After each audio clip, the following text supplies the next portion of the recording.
tuning into the Shorewood Stacks. I'm Isa Quintero, young adult librarian. And I'm Nick Barron, patron and sometimes volunteer. This is the show where we talk to you about what we've been reading, listening to, or watching. But first, library news. So we've got a few events coming up here at the end of May. On the 24th, which is Monday, we have our Tinker Lab kits to go.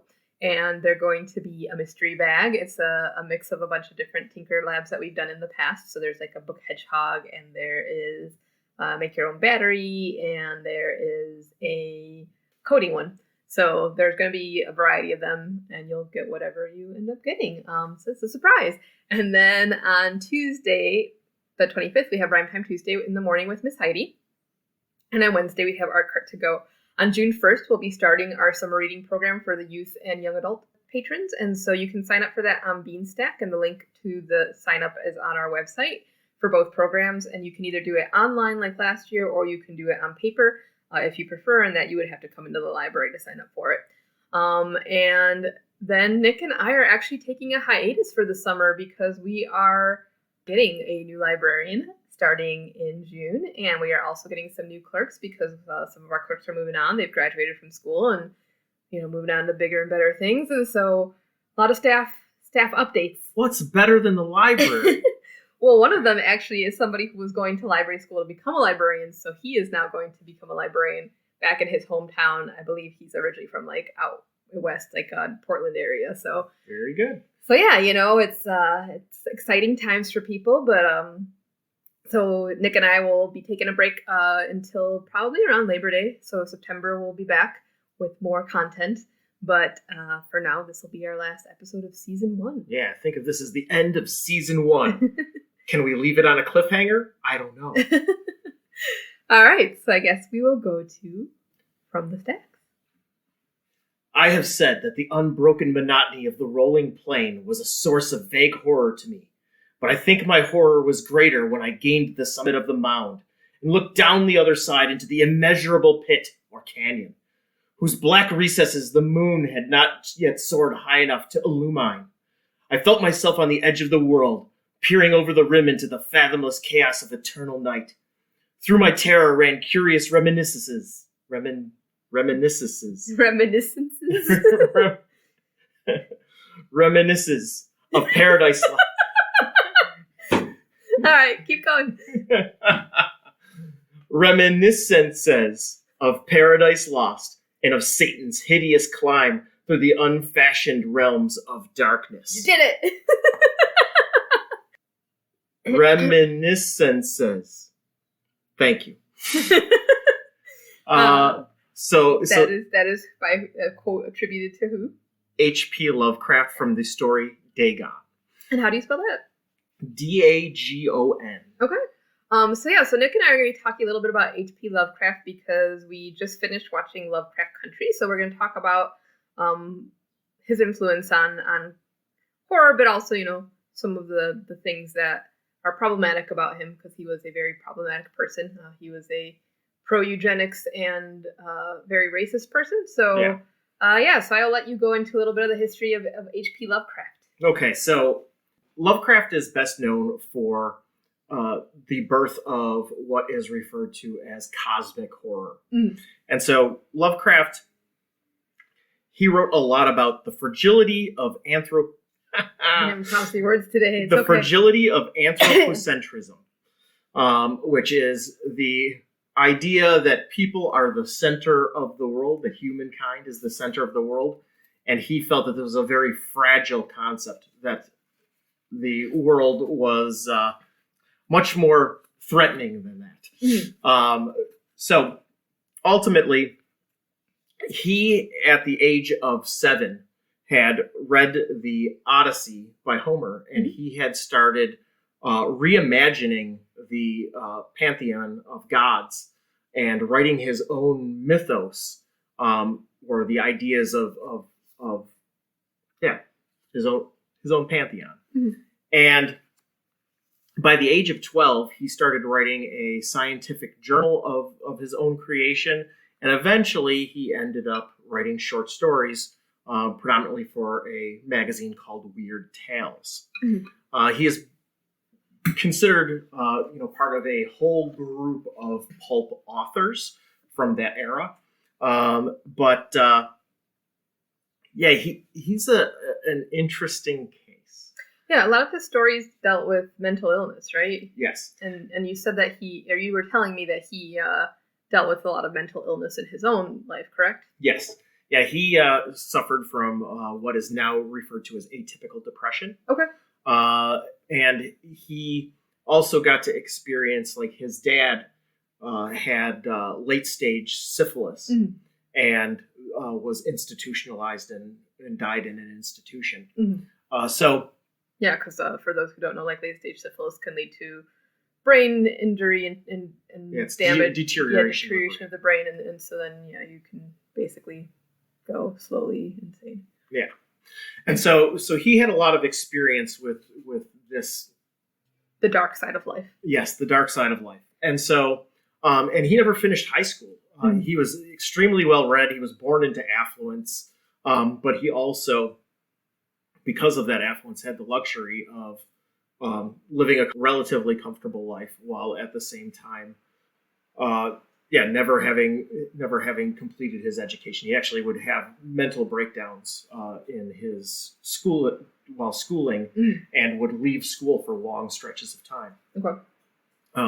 But he never lost his interest in learning. But yeah, so he ultimately, after a while, he ended up writing letters into Weird Tales and getting into debates in the letters column, and it ultimately ended up him becoming an author and editor for Weird Tales.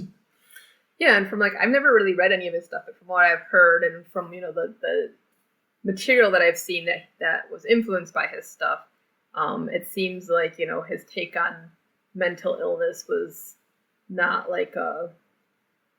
not the way we look at mental illness now. No. No. Yeah, no. A lot of his writing, the breakdown of the mind comes from two factors. One is obsession, the obsession with an idea. A lot of his stories are about investigators that are pursuing some forbidden knowledge, and ultimately, in that pursuit of forbidden knowledge, descending into madness. But yeah, his writing. Some of his writing is very interesting. I love some of the language that he uses. Part of the reason why I wanted to read that piece is because of words like illumine. He also throws around words like cyclopean and all these very big and unusual words, and I find it very interesting to listen to. He also influenced Robert E. Howard, who created Conan, and they ended up writing stories in conjunction and building on each other's mythos. Okay. And so he ended up fostering a whole circle of people that slowly, because he's focused on short stories, they would build on different concepts and built out the Lovecraftian mythos. And he also pulled stuff from other authors like Robert Chambers, who wrote The King in Yellow in 1895. Yeah, and that inspired the first season of True Detective, which Nick and I have watched, and I actually have bought a few different books about the Yellow King, and I'm curious to read more about that, and maybe that might be something we delve into in a future episode. Yes, for sure. But at the same time, for all of the things that he has brought into the world that engage our imagination, he also, a lot of his work, there is racism and xenophobia, and they permeate many of his stories. And we're not just talking like casual racism. We're talking like brutal language. And these elements can be triggering, damaging, and can make his writing intolerable. In fact, the first time that I attempted to delve into Lovecraft, I got like 2 or 3 stories into a audiobook that I got from the Shorewood Library, and I was just like, this is too much. Like some of the things, the way that he talked about people of color, it was just rough. But after we watched Lovecraft Country, which we'll talk about in a minute. After we watched it, I decided to give it a second try. And I started with, on Hoopla, there were 7 Lovecraft stories in 15 minutes or less. And so it was an hour-long listen, an hour and 5 minutes. And I got to listen to 7 stories, including Dagon, which I read from poorly. But anyways, so I listened to this 7 stories in 15 minutes or less. And I found that I enjoyed these particular stories immensely. Some of them, like Dagon. But they also were all stories that did not have that overt racism. Racism. Except for, no, I don't think Reanimator was part of that. Reanimator was part of Necronomicon. So after finishing that particular audiobook, I was like, okay, now I'm going to try Necronomicon, which is a book of short stories. It's 21 hours of listening to listen to it. And like the third chapter or third short story that is part of the series of short stories that is Reanimator, it was just so it's hard.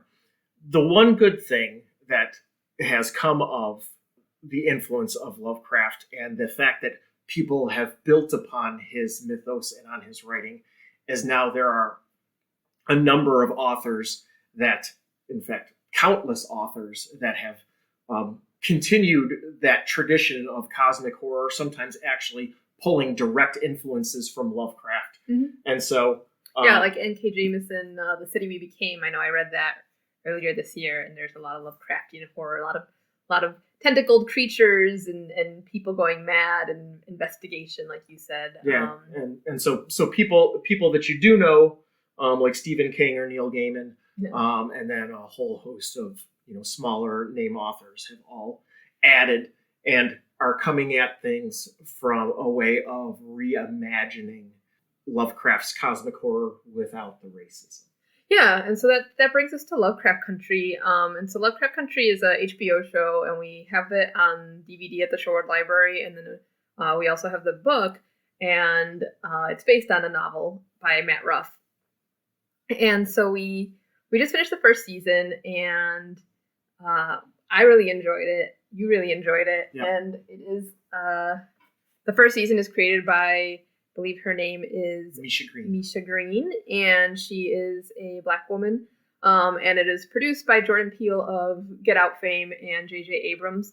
And it has a cast that is mostly Black folks, including the guy who played Omar on The Wire. Yes. And so the premise of the show is that it's the 1950s, and there is this guy, his name's Atticus, and he gets a letter from his father, Montrose, asking him to come back to Chicago because Atticus was away at the war, the Korean War, and he was living down in Florida, and he gets this letter from his dad saying, hey, I've been looking into your mom's history, and Atticus's mom has been dead for a while, and and I found some information out about her people and about your birthright. And so he, asked him to come back to Chicago to go with him to investigate. And in the letter, Atticus sees that it says something about Arkham, and Arkham is something that is very Lovecraftian. And so, Arkham is a place that has to do with madness. And that's why, in things like Batman, it's like the asylum where the Joker lives. It's Arkham Asylum, it's like it's this place of madness.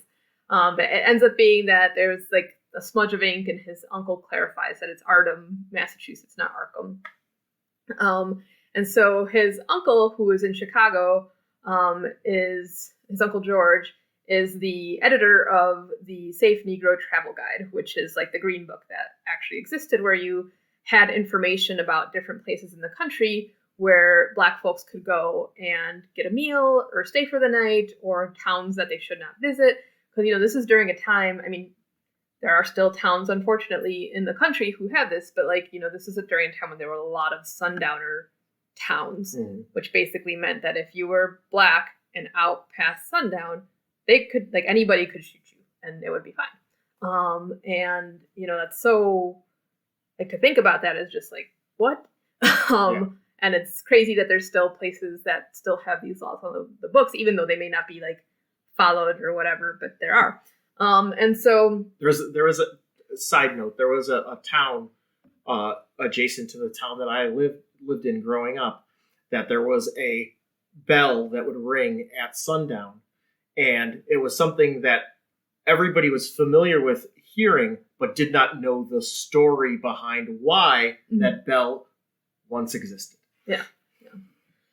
Yeah, and you were saying that it's still wrong when you were a kid, so it's just like, what? Yeah, we've got a lot of work to do as a country. But yeah, so he goes to Chicago, and his uncle, like I said, works is the editor of the Safe Negro Travel Guide.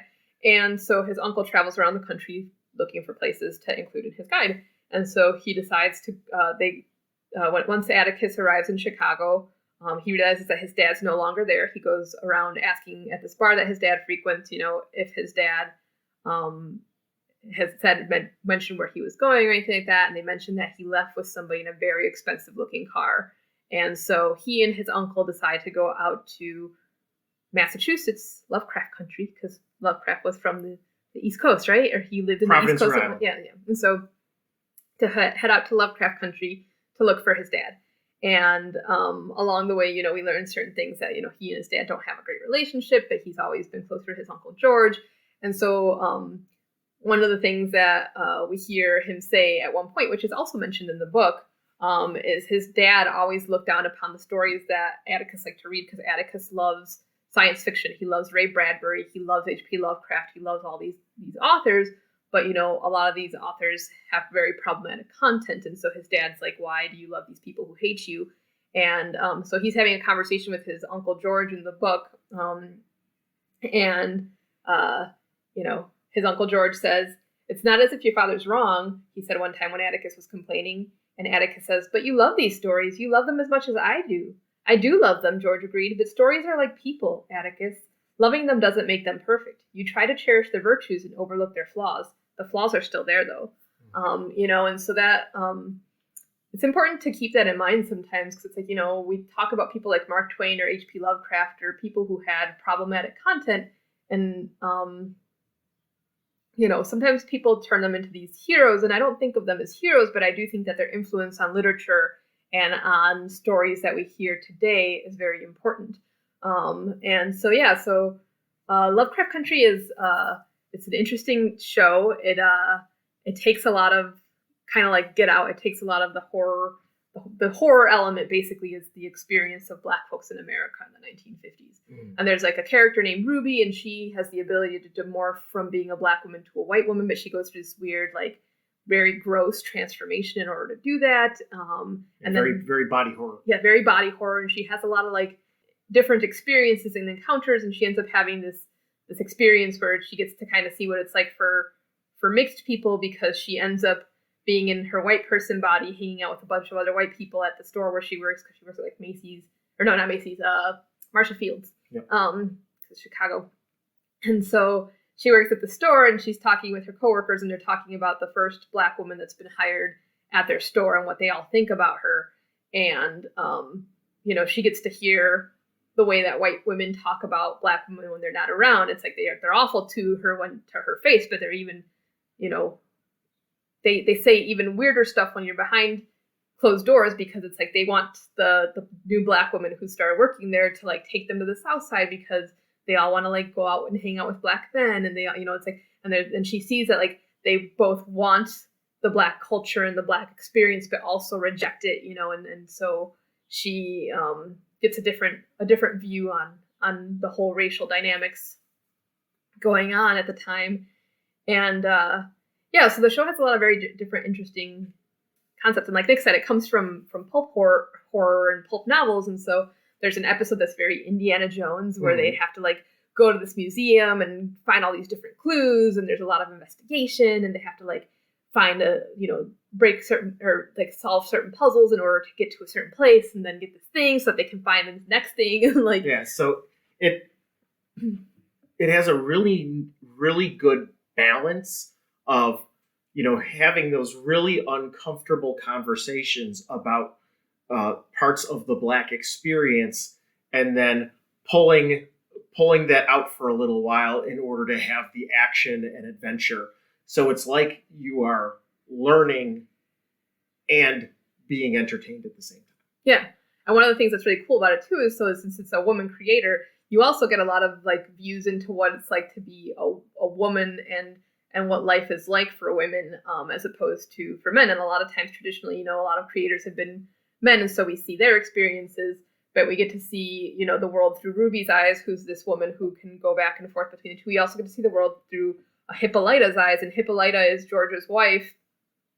And, you know, she at one point in the story talks about shrinking herself and having to let go of her dreams and her hopes in order to be a mom and be a good wife, and you know, what that has meant for her as a person. And she ends up, you know, getting sucked into this other dimension where she's able to name herself anything she wants to be. And she ends up, you know, going back in time and going to Paris and then going to Greece and being like a warrior. And, you know, and she does all these things that she wishes she could do with her life, but she wasn't able to because she had to like shrink herself to fit into this package. You know, and it kind of addresses that and the unfairness of expectations on women and things like that as well. And yeah, so it's a very multi-layered show. And I've really been enjoying it. It's supposed to have a second season, and I'm looking forward to that. And so I started reading the book, and the book is by Matt Ruff. And Matt Ruff, it's weird because I thought the book, you know, because I assumed because the show was created by a person of color, I assumed the book was written by a person of color. The book is written by a white guy. Mm-hmm. And I guess he, a lot of his stories are influenced by various members of his family. He has members of his family that are from Brazil, and he has members of his family that are from like different parts of the country and the world. And, you know, I appreciate that, but also it's kind of weird reading it because I just started reading it after we finished the first season, and I'm about a quarter of the way through, and I'm enjoying it so far. And it's pretty close to the TV show. A few characters' names are different and their gender's different or things like that. And some of the stories, you know, because the show has such a much smaller cast, they can't pay all these characters. Some of the stories are kind of all lumped in together with certain characters on the show that have more characters in the book. But yeah, so one of the things that makes me uncomfortable, though, is that he uses the N-word and he uses a lot of racial epithets in the book. And, you know, this book was written more recently, and you know, I have feelings about white people using that sort of language to, and I know that he's trying to convey a certain time and a certain place and a certain way of being, but it's still, you know, had it been from a creator of color, I probably wouldn't be an issue for me, but because it's from a white guy, it makes me uncomfortable. Yeah. Yeah. But overall, I've been enjoying the book so far. I'm curious to see if it deviates at all from the show and to see where it goes. I really want to see where the show goes because I've been enjoying it a lot.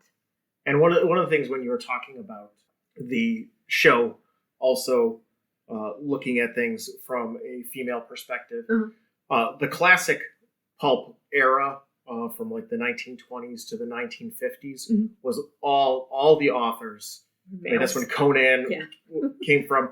It's all very hyper masculine, and so to see all of these different concepts be subverted and turned on their heads is actually very refreshing. Yeah, and one thing I really like about the show, and she's not the same in the book so far. And I think this has to do with the fact that the show's creator is like a woman. Is that there's a character named Letty, and she is she's an instrumental part of the show. She is one of the people who helps solve a bunch of the mysteries and the clues, and she, you know, they can't do it without her. Yeah. Whereas in the book, like so far, she's not instrumental. It's mostly just following Atticus and George, and not really like following her, which I think is really cool that on the show they've incorporated, you know, the women's perspectives and voices and included them and showing them as being like, yes, they are also adventurous. Like in the book, the Atticus has a cousin named Horace, and he's a boy, and he writes comic books, and you know he also gets involved in the storyline, and in some of the horror. And on the show, Atticus's cousin is actually named Diana, and she's a little girl, and she writes the comic books, and she, you know, a lot of the same stuff, but instead of it being a boy, the creator decided to make her a girl, and I really like that because, you know, a lot of times in a lot of horror and a lot of, like you said, a lot of genre stuff, especially older genre stuff. Yeah. It was a lot like very male centric. Yes. And as a person who is a fan of science fiction and fantasy, and I've been reading this stuff, and you know that line about stories not being perfect really spoke to me, because it's like I started reading Isaac Asimov and stuff like that when I was little. And like, I love those stories, but it was always weird to read that stuff because it was like about this future world, but this future world didn't really like talk much about women or talk much about, people of color or anything like that. It was just very like white centric man world. And it was like, but I still love those stories. I still love Ray Bradbury. I still love those stories. And and we've talked about too about Dr. Seuss a little bit and the controversy that existed, over that like recently, because some of his stories are problematic. He has a few different books that have very racist portrayals of like Asian folks and Black folks. And so his publisher decided to pull a few of those different books. But, Nick is a big fan of the Starbellied Sneetches story. And I'm, a fan of a lot of his books as well. And like, we gotta, I think sometimes appreciate the contributions that somebody made to literary canon. But like at the same time, it's okay to not keep, publishing certain stories. I don't think that's necessarily censorship. I think it's just being aware of the harm that is caused by stories and of like, the world being much more multi-layered than it once was portrayed. Because there's so many different experiences and so many different voices that were not included in the main narrative, even as little as like 20 years ago. Yep. So yeah. The end is near. I hear a noise at the door, as if some immense slippery body lumbering against it. It shall not find me. God, that hand! The window! The window! See you in September. All right. Thank you very much for tuning in to this episode of the Shorewood Stacks. Like Nick said, we will see you in September. If you have any questions or comments for our host, you can email us at shorewoodstacks@gmail.com. You can find us on Spotify, Podbean, or iTunes.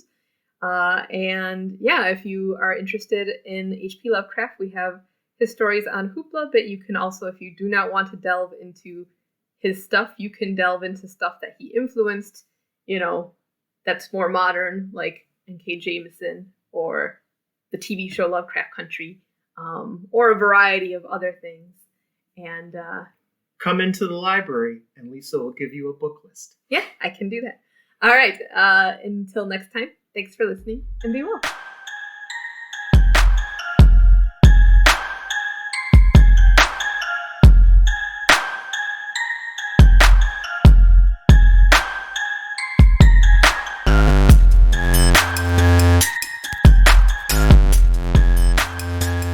The Shorewood Stacks is produced by Lisa Quintero and Nick Barron for the Shorewood Public Library. Music for the show is by Kevin MacLeod. The song is called Ice Flow and can be found on incompetech.com.